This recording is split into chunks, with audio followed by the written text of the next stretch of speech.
The first time the whale surfaced, Tess thought it was a log. A long, dark shape rolled just beyond the kelp line, and for half a second her brain tried to file it under normal coastal stuff. Floating debris, driftwood, a shadow from a wave. Then the ocean exhaled. A tall, misty burst rose into the air with a sound like someone tearing a sheet of fabric. P-H-H-H-H. Tess froze mid-stroke, paddle hovering above the water. Her kayak rocked gently in the swell, bright orange against the steel-blue sea. The morning had started calm. Too calm, honestly. The kind of glassy water that made you feel invincible. Now her mouth went dry, because the shape surfaced again, closer this time, and she saw the curve of its back, smooth and massive, sliding like a slow submarine just under the surface. A whale. Not far. Not far at all. Her heart started hammering so hard she felt it in her throat. "Okay," she whispered, voice thin. "Okay, hi." She'd watched videos about whales and kayakers. She knew the rules. Don't chase, don't approach. Stay calm. Give it space. She wasn't doing anything to attract it. No bait, no fish, no splashing. So why was it here? The whale surfaced again. Another breath, another rolling back, then dipped under and disappeared. Tess waited, barely breathing, scanning the water. A full minute passed, then she saw it again. Not in front, to her left. It rose in a slow arc, like it was orbiting her. And that's when Tess realized something that made her stomach tighten. The whale wasn't traveling in a straight line. It was circling. Tess Hartman wasn't reckless, but she wasn't timid either. At 29, she'd built her life around doing hard things alone. Solo hikes, early morning runs, weekend trips with no itinerary. Kayaking was her newest love, a way to feel the world bigger than her laptop and her small apartment in town. She'd launched from a quiet cove just after sunrise, planning a simple loop along the cliffs and back. No dramatic route, no open ocean crossing, just a peaceful paddle, maybe spot some seals. She'd even told her friend Noah, the one person who always worried, that she'd stick close to shore. "Text me when you're back on land," Noah had said. "I will," Tess had promised, rolling her eyes with a smile. Now, sitting in a kayak with a whale moving around her like a silent moon, she wished she'd listened to him harder. The whale surfaced again, closer. Its blow rose like a white plume. Tess saw the ridge of its back, the slick sheen of water sliding off it. For a moment she caught a glimpse of its dorsal fin, small and curved. Humpback? She wondered, but she wasn't sure. Her mind was too busy shouting, "This thing is enormous."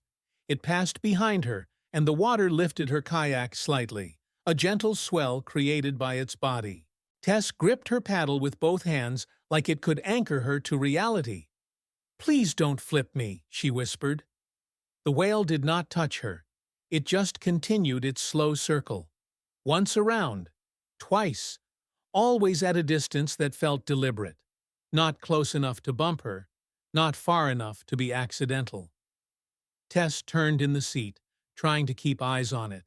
That's when she noticed the detail that made her fear change shape. The whale wasn't swimming lazily. It was tense. You could see it in the way it surfaced. Quick breath, quick roll, then down again, in the tightness of its movement.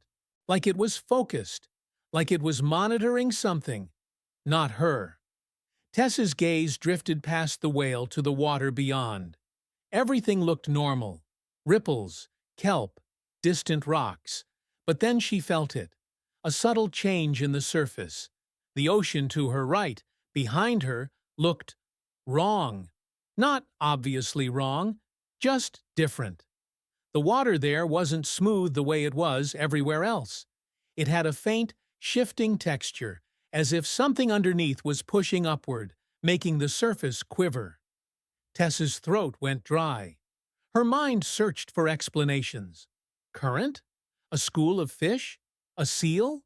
Then the whale surfaced again, and this time it didn't just breathe and roll.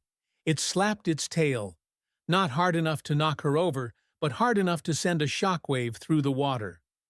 A warning sound that echoed across the cove. Tess flinched. The whale surfaced once more and angled its head, just slightly, toward that patch of strange water behind her. And in that moment, Tess felt an awful clarity. The whale wasn't circling her like prey. It was circling her like a barrier, like it was trying to put itself between her and whatever was moving behind her. Her mouth went numb. "No," she whispered. "No, no." She started paddling slowly toward shore, forcing herself not to splash wildly. But before she'd made 10 strokes, the whale surfaced again, closer than before. Not close, but enough that Tess could see its eye area for a split second as it rolled. It felt like being watched by something ancient. The whale turned and crossed her path, not hitting her, just gliding in front of her like a living gate. Tess stopped paddling instantly, heart punching her ribs. "Okay," she breathed. "Okay. You don't want me going that way." The whale dipped under and reappeared to her left again, continuing the circle. Tess's hands trembled. She turned her head slowly, staring toward the patch of water behind her. The surface there bulged, barely, then smoothed, then bulged again, larger this time. And now Tess saw the faintest shadow beneath it, long, pale, moving with a predatory steadiness that made her stomach flip. A fin cut the water for half a second. Not a whale fin, triangular, sharp. Tess's blood turned to ice. Shark, not a small one. Not a harmless little dorsal that belonged to a curious juvenile. This fin was tall enough to be unmistakable. Tess's breath came in short, panicked pulls.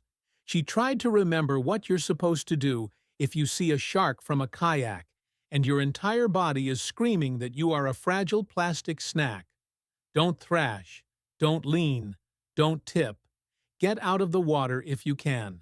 Stay calm. She could not stay calm. The whale surfaced again with a loud blow and slapped the water with its pectoral fin. Another sharp, percussive sound.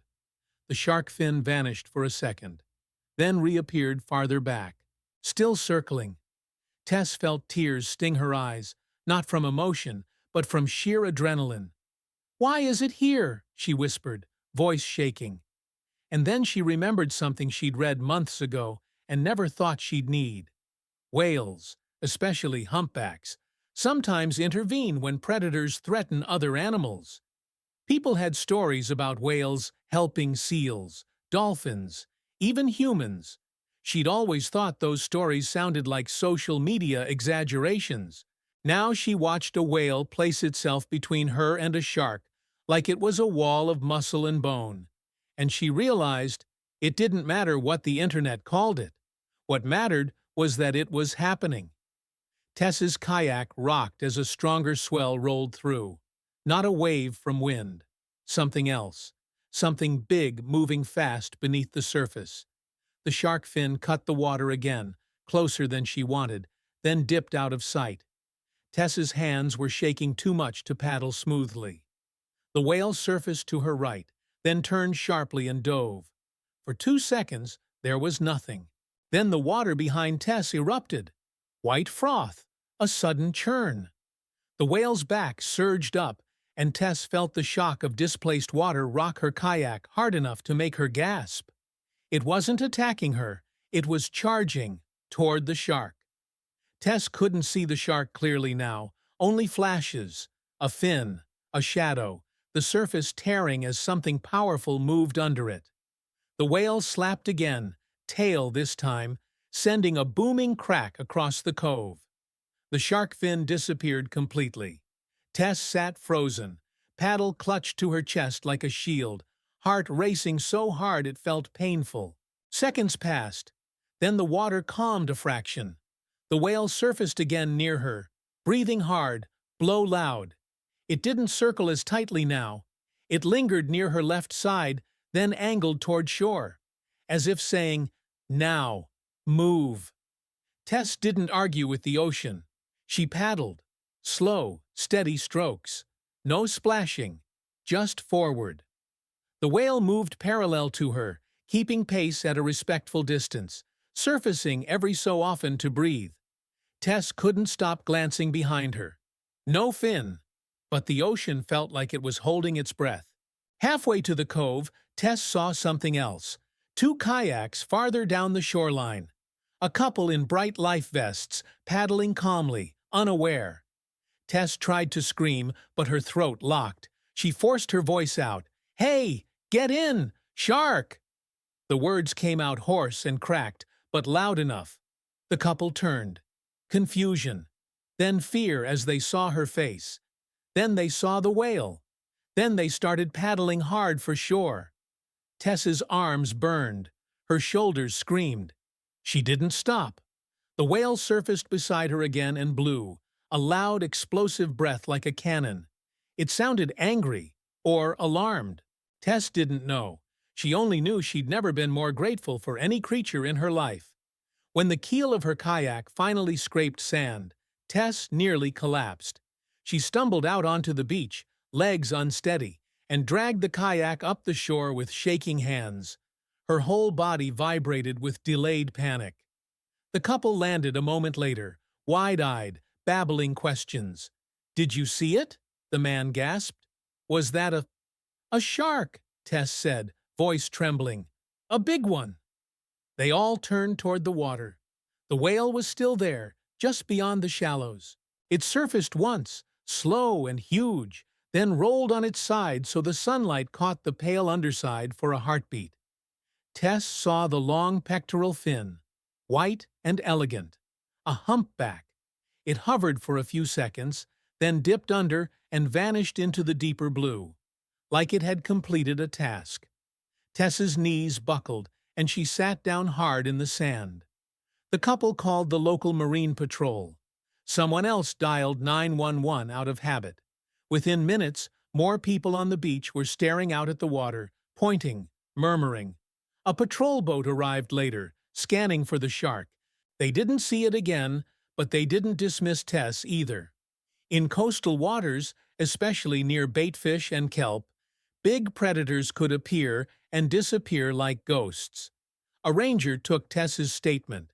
She tried to describe it, how the whale circled, how the water moved, how the fin appeared. The ranger listened carefully, then said something quietly that stuck with her. "Humpbacks do protective behavior sometimes. Not common, but not unheard of." Tess stared at the ocean, arms wrapped around herself. "It felt like it was guarding me." The ranger nodded slowly. "Maybe it was." That night, Tess sat in her apartment with a blanket around her shoulders and her phone in her lap, staring at the unsent text to Noah. She finally typed, "Message, I'm safe. A whale. Kept a shark away from my kayak. I know it sounds insane. I'll explain." Noah replied immediately, "Message. I don't care how insane it sounds. You're safe. That's all I needed." Tess put the phone down and stared at her hands, still faintly trembling.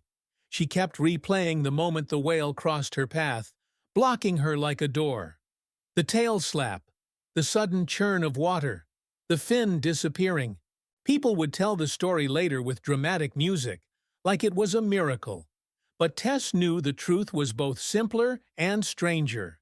Something big and wild had noticed danger. It had decided, whether by instinct or intelligence or some ancient rule of the sea, that she didn't belong in it. And it had acted. Not gently, not magically, just decisively. A living wall between her and the moving water behind her. Weeks later, when the adrenaline faded, what remained wasn't just fear. It was humility. The ocean wasn't a backdrop for her adventures. It was a world that didn't revolve around her at all. And once, just once, she'd been spared not by luck, but by a creature that could have ignored her completely and chose not to. After that, every time Tess passed the ocean, she found herself scanning the horizon with a different kind of respect. Not looking for whales, not looking for sharks, just remembering that out there, beyond the kelp line, the water could move at any time. And sometimes, if you're unimaginably lucky, something even bigger might be watching.